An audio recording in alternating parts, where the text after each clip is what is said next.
Nuevamente nos estamos encontrando para compartir reflexiones sobre nuestra parashá. El tema que nos convoca hoy, uno de los temas, por supuesto, nos vamos a concentrar en uno de ellos, es el valor de la palabra, el valor de la promesa. El concepto de palabra en la tradición judía es un concepto muy fuerte. La palabra es tan importante que inclusive se dice en hebreo davar, que viene de la palabra, del verbo hebreo ledaber, ¿no? Y davar también significa cosa. Es como que desde lo fundacional, la palabra que vos podés decir tiene el peso de un objeto, de una cosa. Con las cosas tangibles uno puede construir, uno puede romper algo, destruir.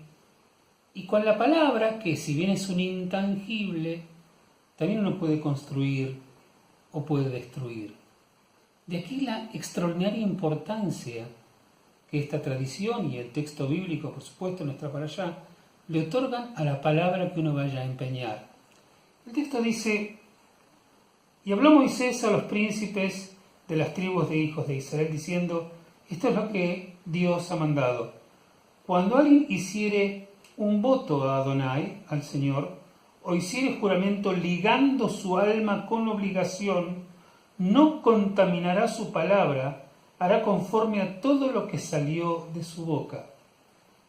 A mí me parece increíble esto porque fíjense los conceptos que usa el texto bíblico. Dice: uno no contaminará su boca transgrediendo aquello que sacó de ella.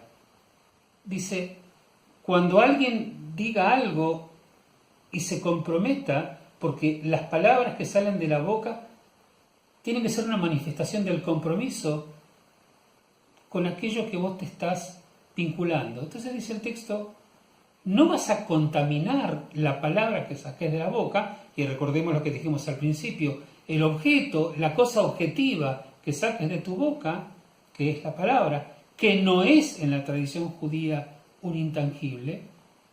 No podés transgredirlo o ensuciarlo o enlodar aquello que dijiste simplemente esperando que se esfume como si nunca lo hubieras dicho. Y mucho más cuando esa palabra vos la decís, y para poder afirmar que lo decís en serio y para que el otro te crea, invocás hasta la palabra de Dios.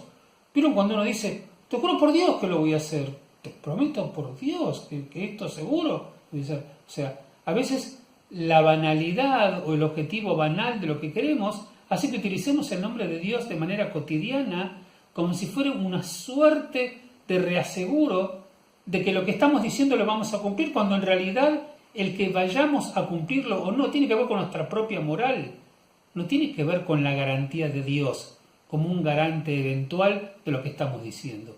Nosotros somos los garantes de lo que estamos diciendo. Como la narrativa está ubicada en los tiempos bíblicos, pero al mismo tiempo era tan importante que lo que se diga y lo que uno se comprometa se cumpla, que inclusive el texto bíblico repasa quiénes eran las autoridades en la antigüedad cuando él bendecía una palabra, para que cada una de esas autoridades, sea el padre, sea una persona allegada, si era muy joven quien lo estaba diciendo, pudieran dar garantías que lo que esa persona estaba diciendo se iba a cumplir. Si uno se pregunta cuando lee el texto y dice: ¿pero por qué tantas vueltas? Porque era fundamental que la palabra se cumpla.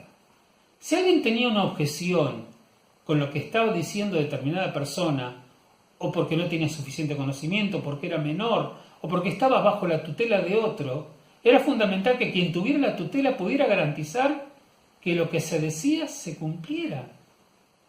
Y si no, que en ese momento declarase: no acuerdo con lo que esta persona está diciendo.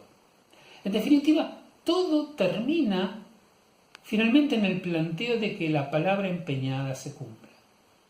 Yo pensaba mientras leía este texto que es tan importante que aquello que decimos sea verdad, que si no, la sociedad prácticamente no podría prosperar, porque no habría justicia. Porque si de pronto la gente vive comunicándose todo el tiempo, ¿sí? El vínculo que nosotros tenemos al hablarnos unos a otros es el vínculo primario por el cual nosotros estamos conectados. Si de pronto cuando yo le digo algo a alguien yo termino no cumpliéndolo, no hay confiabilidad. Prácticamente no podría haber sociedad armónica.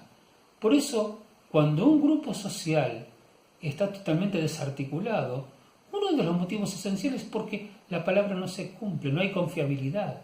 Entonces necesitamos instrumentos distintos, superiores, para que obliguen a las partes a cumplir con aquello que con sus propias palabras están empeñando.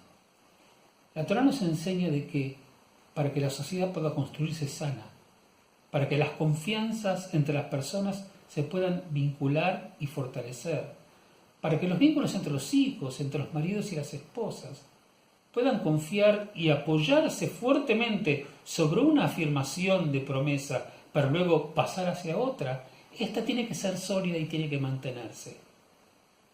Tomemos de nuestra tradición aquello de que la palabra es casi como un objeto y no es un intangible. Cumplamos con nuestra palabra, demos dignidad a nuestra persona y honorabilidad a nuestra alma.